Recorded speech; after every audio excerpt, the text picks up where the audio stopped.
बैठो बैठो। ये हमारी फिल्म की हीरोइन है कांची की, इनका नाम मिष्टी है। आप इनका नाम मिष्टी है, हमारी फिल्म की हीरोइन है। और मैं जानता हूं क्योंकि इस तरह के मूवमेंट में ज़िंदगी में बहुत बार ये मुझे लगता है कि कुछ रिपीट हो रहा है। आए हैं कि जब मैंने किसी भी लड़की को इंट्रोड्यूस किया है तो पूरी प्रेस एक अजीब तरीके से देखती है उसको, और लड़की भी उतनी घबराई होती है कि मेरा क्या होगा। मैं जानता हूं कि जब माधुरी को मैं प्रेस के सामने लेके आया दिल्ली में, या मनीषा को लेके आया, या महिमा को लेके आया, या ईशा को लेके आया, तो क्योंकि आज हर स्टार जो बनता है वो कभी ना कभी न्यूकमर होता है, कहीं ना कहीं से शुरू होता है सर। और उसमें एक अपनी घबराहट होती है कि आने वाली जर्नी मेरी कैसी होगी, और लोगों को कुछ शक होता है कि वैसी बन सकेगी या नहीं, ये माधुरी होगी या मनीषा होगी या नहीं होगी। लेकिन मुझे हमेशा कॉन्फिडेंस होता है कि मेरी फिल्म चले ना चले, मैं चलूँ ना चलूँ, ये हीरोइन तो जरूर चलेगी। इसी और वो उसकी भी सफलता जो है वो मेरी सफलता है, उसकी खुशी मेरी खुशी है। आज जितनी भी हीरोइंस जो आज स्टार्स बनी हैं और अच्छी इनिंग प्ले की उन्होंने, और मैं यही दुआ करता हूँ मिष्टी के लिए भी, क्योंकि मिष्टी एक डिज़र्व करती हैं। इन्होंने इतना अच्छा काम किया है और बहुत सिंसियरली काम किया है। कांची का रोल जो बहुत डिफ़िकल्ट रोल था अनुराग, इसे क्योंकि एक पूरी पिक्चर हीरो स्टार संभाल सकते हैं, शाहरुख खान, आमिर खान, और हीरो और वो भी मेल संभाल सकते हैं, लेकिन फीमेल का एक कमर्शियल फिल्म को संभालना बहुत मुश्किल बात है। एक कॉन्सेप्ट फिल्म हो, एक लड़की कहानी है तो संभाल लेता है, क्योंकि वो हाई कॉन्सेप्ट है, एक नया कॉन्सेप्ट है। लेकिन एक फिल्म को, पूरी 2.5 घंटे की फिल्म को, जिसमें सातों मसाले हों, पूरी कमर्शियल फिल्म हो, लव हो, एक्शन हो, ड्रामा हो, कॉमेडी हो, सॉन्ग्स हों, सबको संभालना एक छोटी सी नन्ही सी जान के लिए बहुत प्रॉब्लम था। लेकिन मेरी कहानी भी यही थी, मैंने इसलिए नई लड़की को लिया कि वो उसको सब कुछ संभालना है। वो छोटी सी एक लड़की है जो कि उत्तराखंड से आती है, और उसने पूरे देश का भार उसके सामने आ जाता है, देश का सवाल आ जाता है, बड़े बड़े पावर्स आ जाती हैं उसके सामने। जैसे इसके सामने फिल्म आई तो उतनी ही दिक्कतों से कैसे गुजरती है, कांची जैसे गुजरती है वैसे ये भी गुजरी है, जैसे ये गुजरी हैं वैसे कांची गुजरी है। इसलिए मैंने नए फेस का चयन भी किया, सिलेक्शन किया, and I am happy for the film today. And क्योंकि ये फिल्म जो है इसमें सब कुछ है, आप ये समझ लीजिए। एक सुभाष घई की एक टिपिकल फिल्म है। मैं आपको मालूम है मैं कभी आर्ट फिल्म तो बनाता नहीं, मैं कमर्शियल फिल्म बनाता हूँ, और जिसमें सातों मसाले होते हैं। लेकिन उस सातों मसालों को एक कितनी खूबसूरती के साथ, एक मैसेज के साथ, एक इमोशन के साथ पेश करना, वो मेरा प्रयास रहता है। कभी मैं फेल होता हूँ, कभी पास होता हूँ, लेकिन प्रयास मेरा होता है कि सातों मसालों की फिल्म का एक खूबसूरत तशरीह और खूबसूरत तरीके से कैसे पेश करूँ ताकि वो आने वाले 10, 15, 20 साल तक भी ज़िंदा रहे। मुझे खुशी है कि मेरी पुरानी फिल्में भी आपको याद हैं, और ये फिल्म भी है एक आखिर में, शुरू में क्रिटिसाइज़ होगा लेकिन आखिर में याद रहेगी बहुत दिनों तक, क्योंकि इसमें एक रूह भी है, इसमें इमोशंस भी है, और इसमें एक मैसेज भी है। और मैं क्या इंट्रोड्यूस करूं बाकी लोगों को, अनुराग जी को तो सब जानते हैं कि आवाज़ के बादशाह हैं ये, और बहुत प्यारे स्टार्स हैं। जैसे फिल्म स्टार्स होते हैं वैसे रेडियो स्टार्स भी होते हैं। अब यह है कि रेडियो स्टार्स का फेस नहीं आता, और फिल्म स्टार की आवाज़ कैसे भी हो तो चल जाती है ना। इस्माइल जी ने हमारा बहुत खूबसूरत म्यूज़िक दिया है। इरशाद जी ने, मुझको लगता है कि कांची का जो भी जितनी सिचुएशंस थी, जितनी उनकी भावनाएं थी, हर तरह का चैलेंज मैंने दिया है उनको इस फिल्म में। इसमें आइटम सॉन्ग्स भी हैं, इसमें माँ के इमोशंस के सॉन्ग भी हैं, इसमें लव सॉन्ग भी हैं, इसमें क्लासिकल भी है, वेस्टर्न भी है, सब तरह के गाने हैं, चैलेंजिंग सॉन्ग भी हैं। एम आई राइट सर? तो सातों मसाले के तो इन्होंने 7 गाने तो लिख दिए हैं, तो ये भी पास हो गए हैं, ये भी पास हो गए हैं, ये भी पास हो गए हैं। अब मैं रह गया, सिर्फ उसका फैसला आप सब लोगों को करना है कि मैं अभी पास हुआ या नहीं। लेकिन आप सभी डायरेक्टर ही आखिर में फंसता है। नहीं, वो तो जब अगर अच्छी रही फिल्म तो आपकी फिल्म रहेगी, डोंट वरी। और बुरी रही तो जी नहीं, बिल्कुल गलत है। अगर अच्छी फिल्म जब हिट हो जाती है तो सबकी फिल्म हो जाती है, और जब फिल्म नहीं हिट होती है तो एक डायरेक्टर की फिल्म रह जाती है। आज युवराज और किशन की जिम्मेदारी कौन ले रहे हैं? सुभाष घई ले रहे हैं, और तो कोई नहीं ले रहा। हाँ, ये बात सही है। लेकिन आज जो म्यूजिक लॉन्च हुआ, आप सभी को बता दूं कि आज एक गाने का हम लोगों ने मुहूर्त किया है, गाने का, और इसे इस्माइल दरबार साहब ने कंपोज किया था और लिखा था इरशाद कामिल साहब ने। इरशाद भाई, थोड़ा सा बताइए, गाना जो आज पहली बार रेडियो फीवर 104 एफएम में लोगों तक पहुंचाया गया, वो कौन से लिरिक्स से और क्या था वो? कांची का टाइटल सॉन्ग था ये, जो आज हमने सुनने वालों के साथ साझा किया। और जो शुरू इस तरह से होता है कि कड़क धूप और ठंडी छाँव, कड़क धूप और ठंडी छाँव, एक अकेली पूरा गांव, पूछोगे अब उसका नाव, क्या कांची रे कांची। क्या बात है। इसका म्यूजिक दिया है इस्माइल दरबार साहब ने। इस्माइल भाई, कैसा म्यूजिक है, थोड़ा सा गा के सुनाइए।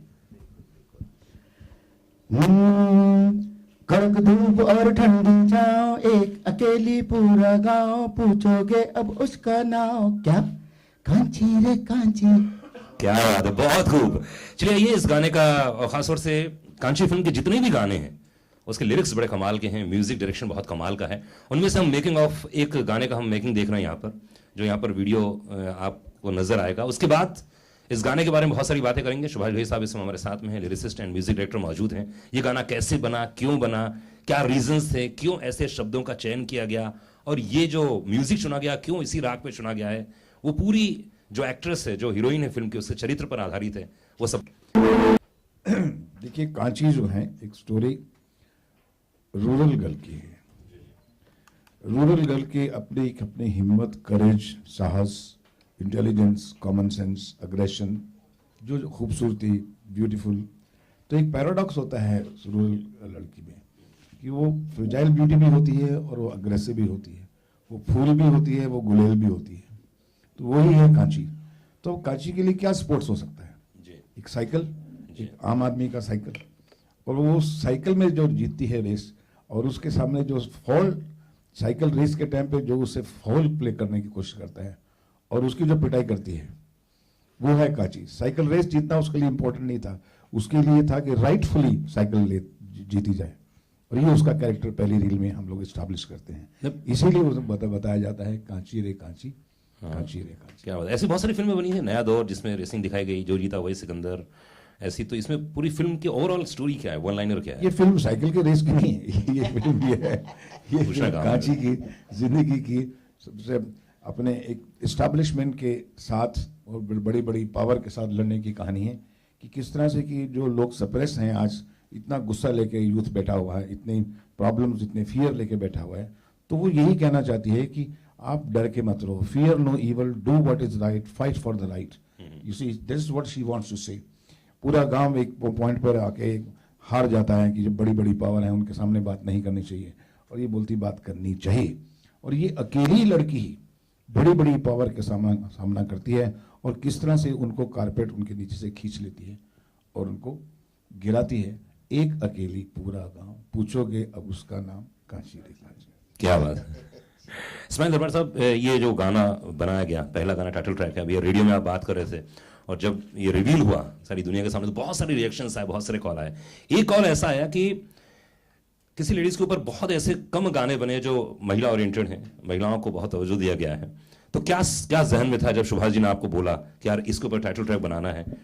क्या बोलना चाहेंगे? देखिए, सबसे ज़्यादा तो पहले मेरे जहन में ये आया कि इस्माइल दरबार, तुम 8 साल के बाद फिल्म कर रहे हो। जी जी जी। और अगेन आपको सुभाष जी ने वो इज्जत दी है, तो आप बिल्कुल उस कांची के कैलिबर का म्यूज़िक आपको देना होगा। जिस तरह इस कहानी का किरदार है कि कैसे वो बड़े बड़े लोगों से भिड़ जाती है, जी जी। उसी तरह इस्माइल दरबार तुमको भी अब बहुत लोगों से भिड़ना है। तो बस वो एक एनर्जी थी, वो एक आग थी जो इतने दिनों से अंदर बसी हुई थी, उसको बस बाहर। तो फिर ये कैसे कांचा बन गए कांची? और आपसे भी बहुत भिड़े हैं, मैंने सुना म्यूजिक के समय बहुत भिड़ंत हुई है आपकी दोनों की। हाँ, नहीं बहुत, क्योंकि इस्माइल जी जो है मेरे हिसाब से हिंदुस्तान के बहुत गुणी म्यूजिक डायरेक्टर्स में से हैं। चाहे वो 8 साल नहीं काम किया या हर साल काम किया, वो फर्क नहीं पड़ता है। फर्क क्या पड़ता है कि गुण कौन है। गुणी जो है इस्माइल जी के बारे में, कोई क्वेश्चन नहीं कर सकता। तो इसीलिए मैं सबसे सब म्यूजिक डायरेक्टर्स को छोड़ के इनके पास गया कि देखिए मुझे ऐसा म्यूजिक चाहिए जो धरती से जुड़ा हो, जो अर्दी हो, क्योंकि कांची अर्दी है और मुझे मालूम है कि आप बहुत खूबसूरत म्यूजिक देंगे। लेकिन होता क्या है कि मैं हमेशा अपने आप को यंग महसूस करता हूँ, मैं उम्र में नीचे होता चला जाता हूँ। अगर आप समझे मेरी उम्र क्या है तो मैं कहूँगा 24 से ऊपर नहीं है, शायद ये मेरी सीनियर होंगी। लेकिन इस्माइल जी जो हैं, मेरे इनके सामने जब म्यूज़िक कंपोजिशंस चलती रही तो थोड़ा सा ये था कि ये जितने सात्विक संगीत की तरफ जाते थे, मैं उसी तरह से उनको कमर्शियल म्यूज़िक की तरफ लेके आता था। तो हमारी दोनों भिड़ंत यही रहती थी कि ये क्लासिकल की तरफ, मैं बोलता नहीं इतने राग नहीं, इतनी मुर्कियाँ नहीं, इतनी मुर्कियाँ नहीं, इतनी मुर्कियाँ नहीं, ऐसा बजाइए जो कि बच्चे भी गाना गाएं, जो आम आदमी भी गाना गाए, जो कि हर सरल हो, सहज हो, उस तरह से हैं।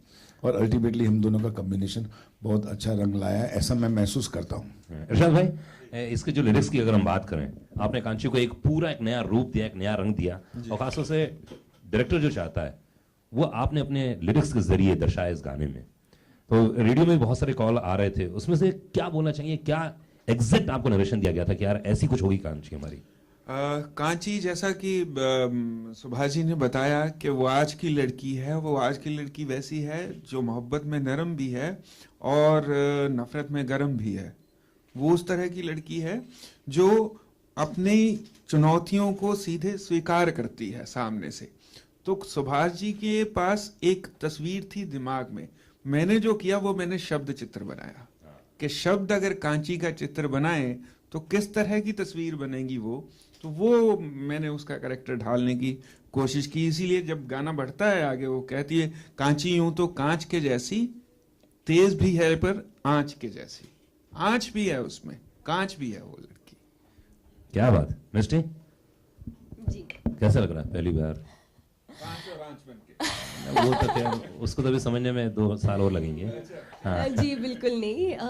देखिए संगीत की टेक्निकल नॉलेज तो मुझे नहीं है इन लोगों लेकिन हाँ, मुझे ऐसा बताओ, एक अच्छा क्वेश्चन पूछ रहा हूँ तुमसे, कैसा लग रहा है सुभाष जी के बाजू में बैठकर बात कर रही हो, ये बताओ पहले। 1.5 साल से तो यहीं बैठी हूँ। नहीं, ये लोग सामने नहीं थे ना, ये लोग सामने कहाँ थे? जी बहुत अच्छा लग रहा है कि इतने बड़े हस्ती के साथ बैठने का मौका मिला हमें। मतलब आगे जो भी हो, अभी के लिए तो बहुत अच्छा है। कितनी बार डांटा तुमको फिल्म की शूट के दौरान? देखिए डांटते तो वही है जो प्यार करते हैं, ये प्यार भी अपने एक्टर से बहुत करते हैं, डांटते भी है, तो दोनों मिला के वो खट्टा मीठा रिलेशन सा होता है सबके साथ। कौन सा सीन ऐसा था जिसको बहुत अप्रिशिएट किया सुभाष जी ने? बहुत सारे सीन्स इन्होंने अप्रिशिएट किए।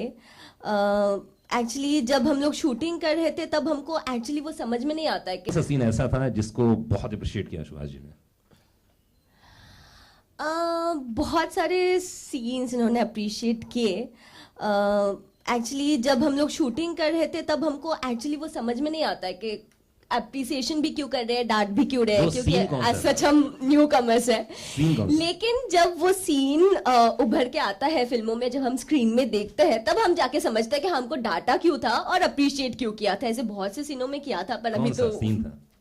कौन सा सीन था मतलब अब ये बहुत सारे सीनों में किया था। आई थिंक गाने में बहुत अप्रिशिएट करते थे गाने के सीन्स में, क्योंकि लोकेशन भी अच्छा होता था तो हम भी खूबसूरत लगते थे। कौन सा सीन था जिसमें बहुत अप्रिशिएट किया डायरेक्टर ने आपको कि यार वाकई तुमने मिस्टी कमाल काम कर दिया? क्या सीन दिया, क्या डायलॉग बोला है? मदर के साथ लड़ने झगड़ने का एक सीन था, तो वो सीन सुभाष जी को बहुत पसंद आया था, तो तभी उन्होंने बहुत अप्रिशिएट किया तो था। घर में रिहर्सल करके आई थी अपनी माँ से? नहीं नहीं हैं? जी नहीं, बिल्कुल नहीं। देखिए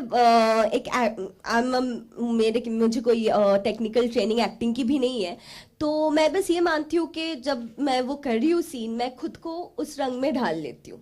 तो तब आप ये इमेजिन करते हो कि हमारी जिंदगी में हो रहा है, तो आई थिंक वो नेचुरली आना चाहिए किसी भी एक्टर तो को। क्या डायलॉग क्या था? तो अपनी माँ को क्या बोलती? अभी आप तो पीछे ही पड़ गए सीन के, पूरा फिल्म बता दो। देखो तुम्हारे पीछे पड़ूंगा तकलीफ हो जाएगी तुमको। तो कम से कम सीन के पीछे पड़ जाता हूँ।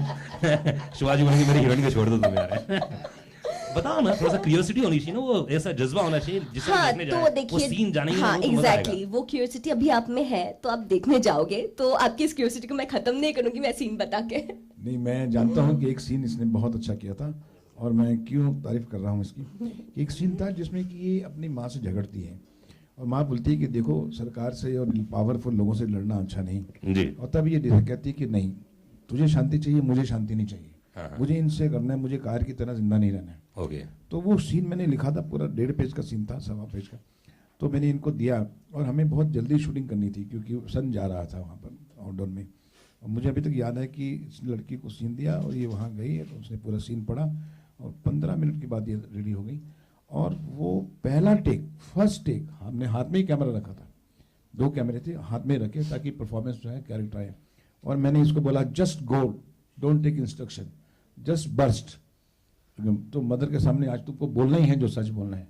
और उस वक्त इसने जो सीन किया वो एक ही टेक में 1.25 पेज का पूरा लाइन इस लड़की ने बोला और पूरे यूनिट ने क्लैप डाली उस वक्त। क्या और आप सीन देखिए उस फिल्म में, वो सीन फिल्म की जान है और वही इस फिल्म का एक मूल सीन है।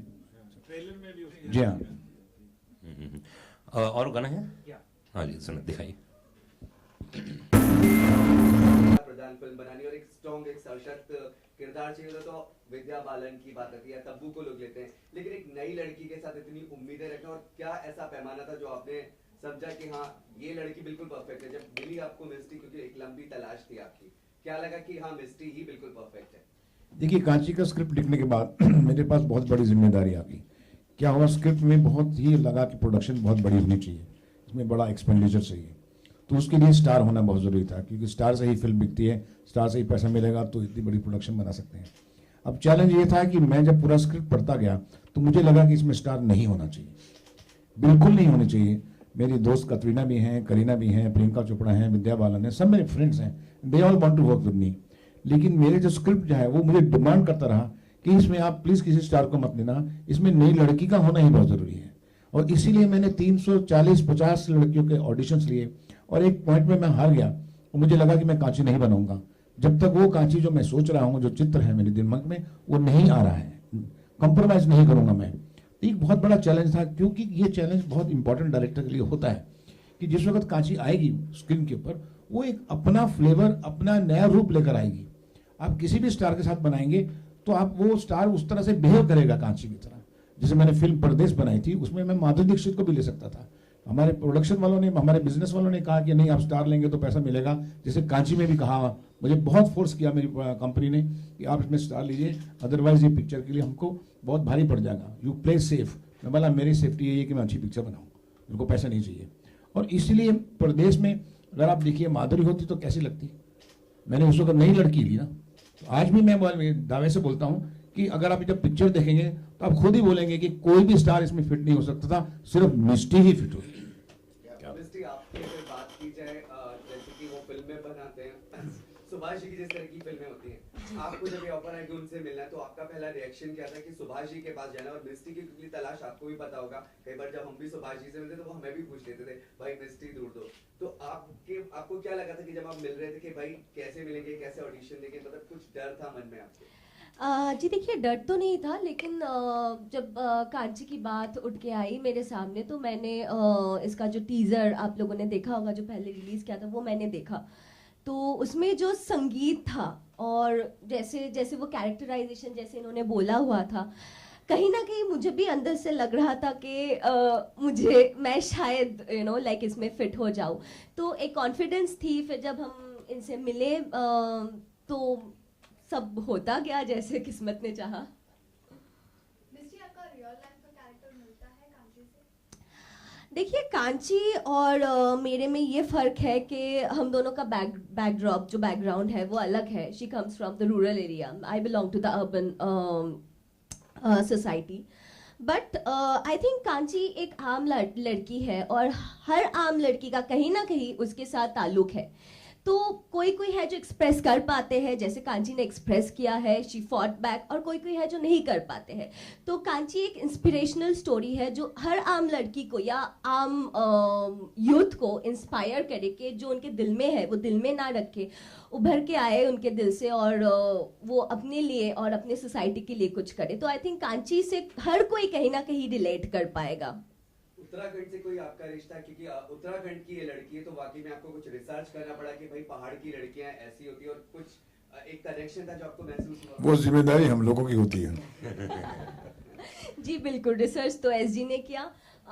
लेकिन आई थिंक जब हम वहाँ पे गए एज कांची नॉट एज मिष्टी, तो रिश्ता अपने आप बन गया। खूबसूरत वादियाँ थी, खूबसूरत कांची थी, तो रिश्ता अपने आप बन गया। अच्छी वैन थी, फर्स्ट क्लास अच्छा फूड था, अच्छा होटल रहने को था, अच्छा डायरेक्टर था, अच्छे म्यूजिक था, तो ऑटोमेटिकली वो जो मिष्टी थी वो कांची बनती चली गई। खूबसूरत फिल्मों के साथ हम खूबसूरत लोकेशन भी देखते हैं, लेकिन कहाँ शूट किया आपने, अगर आप बताएं उत्तराखंड में कहाँ किन किन जगह पे शूट किया? उत्तराखंड में नैनीताल गया, हम लोग एक सिगड़ी गांव है वहाँ किया, बहुत सी जगह हमने पूरा। मैंने नैनीताल तो मैंने पहले कृष्णा भी की थी, और तो मुझे काफ़ी लोकेशन वहाँ की अच्छी लगती हैं, तो काफ़ी जगह की हम लोगों ने अलग अलग। और कोई क्वेश्चन? बाकी ये है कि भी आज आपने, thank you very much for coming, आज आपने पहला एक फर्स्ट सॉन्ग सुना है और एक पहला नोट पिक्चर के बारे में जाना है कि पिक्चर क्या है, लेकिन अभी हम पूरी एल्बम रिलीज करेंगे 18 मार्च को होटल सॉफिटल में, और आप सबको मेरा इनविटेशन है, प्लीज़ वहाँ आइए और पूरी फिल्म का गाने सुनिए, और फिर एक एक गाने के पीछे क्या क्या कहानी है वो हम आपको आहिस्ता आहिस्ता रिवील करेंगे, जो इनलाइटनिंग भी होगी, एंटरटेनिंग भी होगी, और कुछ नई बातें भी समझ आएंगी आपको। तो 18 मार्च का हम लोग फिर मुलाकात करेंगे। Thank you. Thank you.